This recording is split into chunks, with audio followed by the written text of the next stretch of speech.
ഈ പരിപാടി കേവല വിനോദത്തിനായി മാത്രം നിർമ്മിക്കപ്പെട്ടതാണ്. ഈ കഥയിൽ ചിത്രീകരിച്ചിരിക്കുന്ന കഥാപാത്രങ്ങൾ, അവരുടെ പേരുകൾ, സ്ഥലങ്ങൾ, സംഭവങ്ങൾ മുതലായവയെല്ലാം സാങ്കല്പിക മാത്രം. ആയതിനാൽ ജീവിച്ചിരിക്കുന്നവരോ മരിച്ചവരോ ആയ യാതൊന്നുമായി ഇവയ്ക്ക് യാതൊരു വിധ ബന്ധവുമില്ല. ഏതെങ്കിലും തരത്തിലുള്ള സാമ്യം തോന്നുന്നുണ്ടെങ്കിൽ അത് തികച്ചും യാദൃശ്ചികം മാത്രം.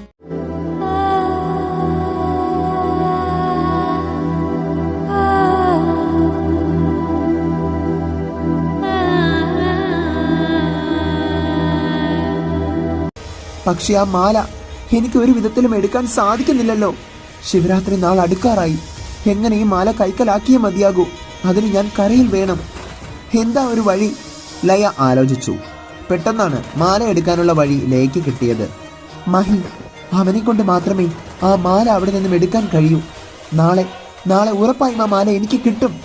മേഘ, അവൾക്ക് ആപത്ത് വരുന്നത് മഹിക്ക് താങ്ങാനാകില്ല എന്നും പറഞ്ഞ് ലയ കടലിൽ നിന്ന് മേഘയായി കരയിലേക്ക് കയറി മഹിയുടെ വരവിനായി കാത്തിരുന്നു.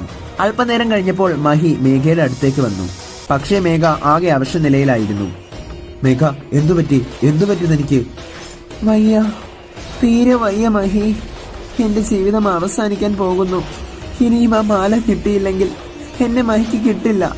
അയ്യോ മേഘ, അങ്ങനെ പറയരുത്. ഞാൻ എന്തു വേണം അത് പറ. മാല അതെന്റെ കഴുത്തിൽ കെട്ടിത്താ, വേഗം. ശരി, ഞാനത് എടുത്തുകൊണ്ട് വരാം എന്ന് പറഞ്ഞ് മഹി ക്ഷേത്രത്തിലേക്ക് ഓടി. മഹാദേവ, എന്റെ മേഘ, അവളൊരു ആപത്തിലാണ്. ഈ മാല ഞാൻ എടുക്കുകയാണ്. എനിക്കവളെ വേണം എന്ന് പറഞ്ഞ് മഹി മാല എടുക്കാൻ കുനിഞ്ഞു. അരുത്, അതെടുക്കരുത്. ശബ്ദം കേട്ട് മഹി തിരിഞ്ഞു നോക്കി. ആളെ കണ്ടതും ഞെട്ടിപ്പോയി. കയ്യിലും കഴുത്തിലും രുദ്രാക്ഷമാല, കയ്യിൽ ഡമരു, നെറ്റിയിൽ ഭസ്മം. ജടാധാരിയായ അദ്ദേഹത്തെ കണ്ട് മഹി കൈകൾ കൂപ്പി. അങ്ങ് ആരാണ്? നാം ഭൈരവൻ. ചിലർ എന്നെ കാലഭൈരവനെന്നും വിശേഷിപ്പിക്കാറുണ്ട്. അങ്ങ് എന്തിനു വേണ്ടിയാണ് ഇവിടേക്ക് വന്നത്? ഒരാളുടെ പ്രാണൻ കാത്തു സൂക്ഷിക്കാൻ. പ്രാണനോ? ആരുടെ? ആ പ്രാണൻ കടലിലാണുള്ളത്. അവൾ മത്സ്യമാണോ എന്ന് ചോദിച്ചാൽ അല്ല. പിന്നെയോ കന്യകയാണോ എന്ന് ചോദിച്ചാൽ അതുമല്ല. രണ്ടും കൂടി ചേർന്നവൾ. അവളൊരു മത്സ്യകന്യകയാണ്. സ്വാമി, അതെ, മത്സ്യകന്യകയുടെ പ്രാണന് ആപത്തുണ്ട്. അതിനു വേണ്ടിയാണ് ഇത്രയും ദൂരം താണ്ടി വന്നത്. എനിക്കവളെ രക്ഷിക്കണം. ഇന്നത്തെ ചോദ്യം: യഥാർത്ഥ മേഘയെ വെട്ടിയെരിയുമെന്ന് പറഞ്ഞതാര്? A. Babu, B. Preethi, C. Devika, D. Laya. നിങ്ങളുടെ ഉത്തരം കമന്റായി പോസ്റ്റ് ചെയ്തോളൂ. നിന്റെ പ്രാണൻ കടലിന്റെ അടിത്തട്ടിൽ ഇപ്പോഴും നിനക്ക് വേണ്ടി കാത്തിരിക്കുകയാണ്. സ്വാമി പറയുന്നത് എനിക്ക് മനസ്സിലാകുന്നില്ല. ഭൈരവസ്വാമി തന്റെ കഴുത്തിൽ കിടന്ന രുദ്രാക്ഷമാല ഊരി കയ്യിലെടുത്തു. മഹിയുടെ മുന്നിലേക്ക് നീട്ടി. ഇത് നീ പോയി നിന്റെ പ്രണയിനിയുടെ കഴുത്തിലിടുക. അപ്പോൾ മനസ്സിലാകും ചതി എന്തെന്ന്. അതും പറഞ്ഞ് സ്വാമി അവിടെ നിന്നും മറഞ്ഞു. മഹി വേഗം തന്നെ ലയയുടെ അടുത്തേക്ക് ഓടി വന്നു. മഹി, മാല കിട്ടിയോ? കിട്ടുമേഘ, കണ്ണടച്ചോളൂ. ഇത് ഞാൻ കഴുത്തിൽ കെട്ടിത്തരാം.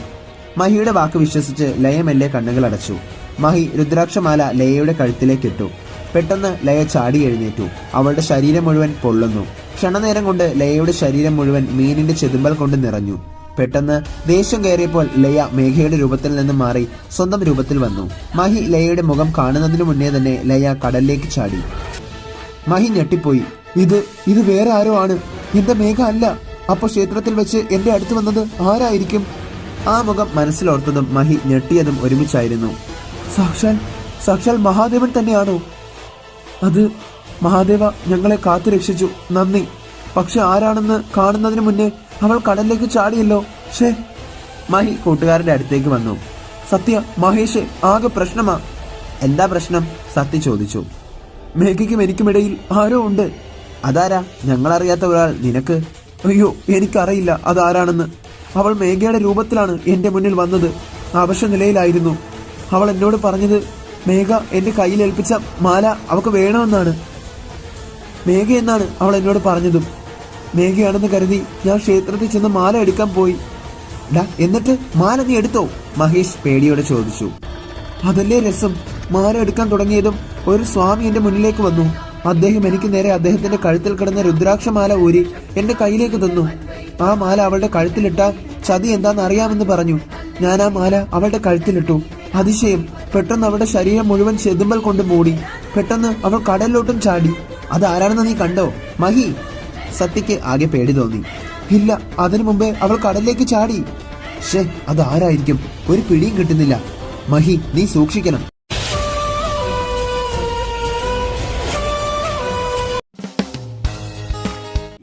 അപ്പോൾ മഹിയുടെ രൂപത്തിൽ വന്നത് വിക്രാന്ത് ആയിരുന്നു. മേഘയെ സ്വന്തമാക്കാൻ ഞാൻ നിന്നെ സഹായിക്കാം. എനിക്ക് മേഘയെ കിട്ടുമെങ്കിൽ ഞാൻ ലേക്ക് എന്തു വേണേ പകരം ചെയ്യാൻ തയ്യാർ. മഹാദേവ, അങ്ങ് മേഘയെ കാത്തോളണേ. അവളുടെ ബാഹ്യ സൗന്ദര്യം നിന്റേതാക്കണം.